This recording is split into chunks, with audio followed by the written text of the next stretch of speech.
Bonjour à toutes et à tous, c'est Mourad Efri. Bienvenue dans une nouvelle playlist dédiée à l'explication du cours de français de la période 6, niveau 3e année du cycle collégial. Voici les séquences que nous allons étudier ensemble jusqu'à la fin de l'année scolaire. Nous allons commencer par la structure narrative en 5 étapes, puis la situation initiale et l'élément perturbateur. Ensuite, nous allons voir c'est quoi les péripéties et le dénouement. Et enfin, nous allons terminer par la situation finale. Dans cette première vidéo, nous allons reconnaître la structure narrative en 5 étapes dans un récit.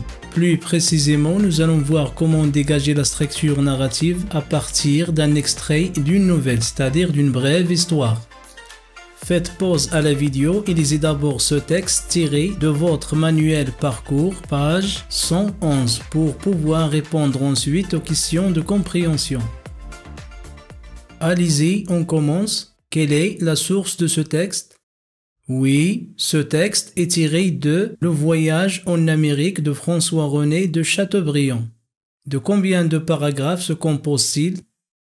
Oui, ce texte se compose de 2 paragraphes. Qui est le narrateur, c'est-à-dire qui raconte l'histoire? Oui, le narrateur de ce texte est le pronom personnel « je ». C'est l'écrivain lui-même. C'est René de Chateaubriand qui raconte l'histoire. Où se trouve-t-il? Oui, il est à bord d'un vaisseau, c'est-à-dire un grand navire à voile avec l'équipage en direction de l'Amérique. Ce voyage avait eu lieu en quelle saison? Oui, c'est très bien, le narrateur avait fait ce voyage en été, au mois de juillet. Et pourquoi décide-t-il de se jeter à la mer? Je répète, pourquoi le narrateur décide-t-il de se jeter à la mer? Oui, c'est très bien parce qu'il faisait très chaud. La chaleur en juillet est accablante, c'est-à-dire elle est difficile à supporter physiquement. Elle est fatigante. Il a dit la chaleur nous accablait. Quels sont les mots qui expriment que la situation est calme et stable au début du texte? Je répète, quels sont les mots qui expriment que la situation est calme et stable au début du texte? Oui, on a la phrase « dans un calme plat ». Nous avons aussi « tout alla d'abord à merveille », c'est-à-dire tout est parfait, tranquille, il n'y a pas de problème. Nous avons aussi la phrase « je nageais sans regarder le vaisseau ». Et quel est le ton verbal le prédominant dans cette partie? Oui, c'est bien cela, cette partie de l'histoire est racontée à l'imparfait.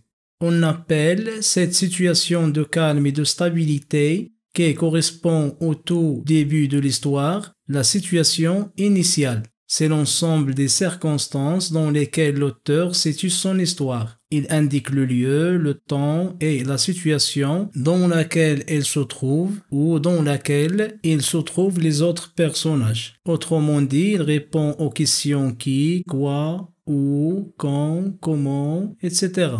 Maintenant, dites-moi quel est le mot qui va annoncer un changement dans les événements. Autrement dit, quel est l'événement qui va perturber l'équilibre de la situation initiale.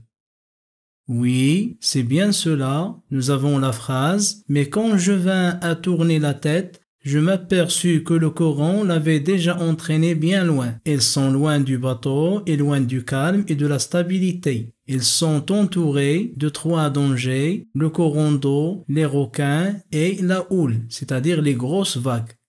Donc il n'y a pas de calme, il n'y a pas de stabilité. Et quel est le ton verbal employé pour raconter cet événement de changement de situation? Oui, l'histoire est alors au passé simple, qui sert à mettre en avant un événement particulier. On appelle cette situation qui fait démarrer l'histoire l'élément perturbateur.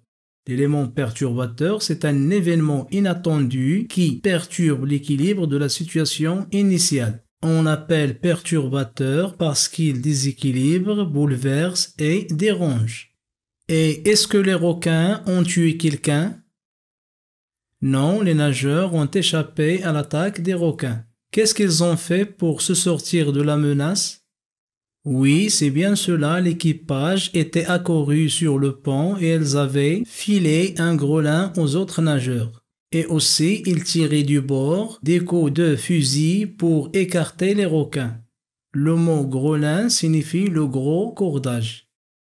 Nous avons aussi la phrase « Elle s'efforçait aussi de mettre un canot à la mer ». Quel est le ton verbal le prédominant dans cette partie de l'histoire? Je répète, quel est le ton utilisé dans cette partie de l'histoire? Oui, l'auteur a utilisé l'imparfait parce qu'il y a des descriptions et des pauses de réflexion, mais on peut trouver le passé simple dans certains cas. On appelle cette situation les péripéties ou les événements. Il s'agit des actions et aventures provoquées par l'élément perturbateur et qui permettront au héros de l'histoire de poursuivre sa quête. Dans une autre histoire différente à celle-ci, on y trouve plusieurs péripéties qui se succèdent chronologiquement.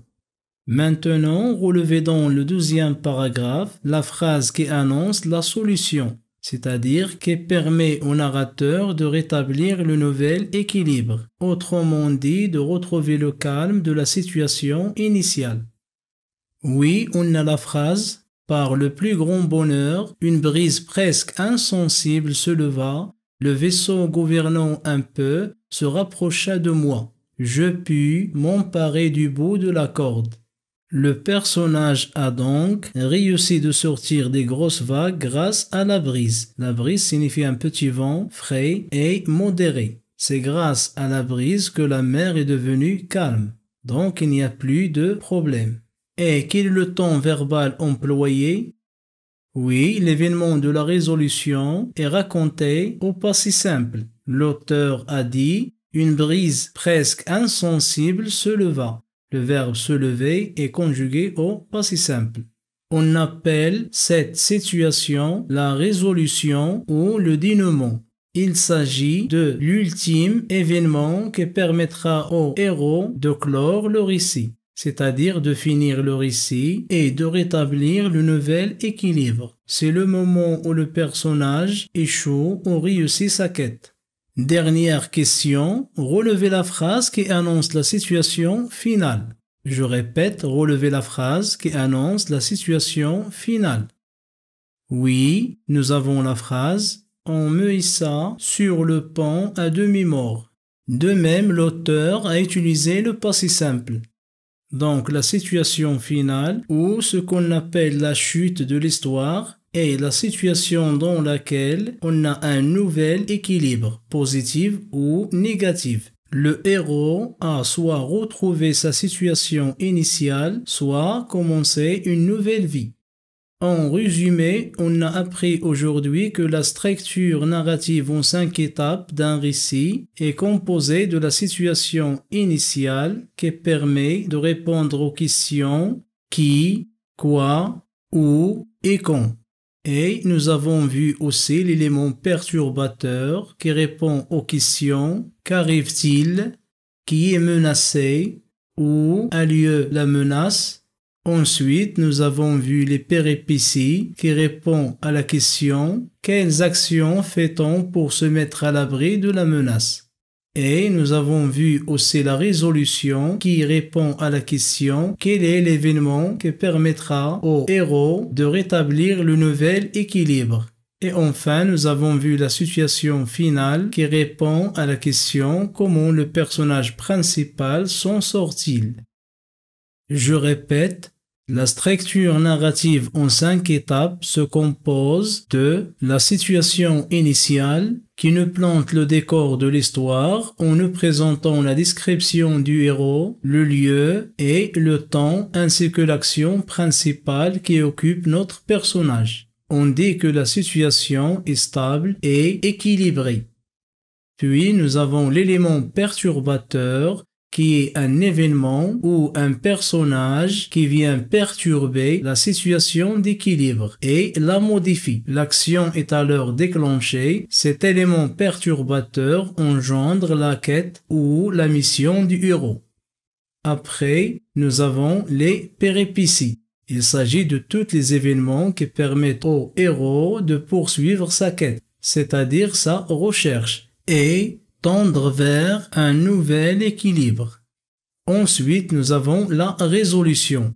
On parle de résolution lorsque la situation trouve un nouvel équilibre. C'est à ce moment que le héros réussit ou échoue sa mission. Et enfin, nous avons la situation finale. L'histoire est terminée, le héros a retrouvé l'équilibre de sa situation initiale ou vit un nouvel équilibre, meilleur ou pire. Pour ceux qui ne travaillent pas avec le manuel scolaire Parcours, je vous propose de lire la nouvelle policière que vous avez à la page 107, intitulée Le crime de Litey, et de compléter le résumé de l'histoire, tout en indiquant les 5 étapes de la structure narrative. Vous pouvez m'envoyer votre travail final pour le corriger ensemble. Voilà, je vous dis merci de votre attention et à la prochaine vidéo avec un autre cours de français avec Mourad Ifri.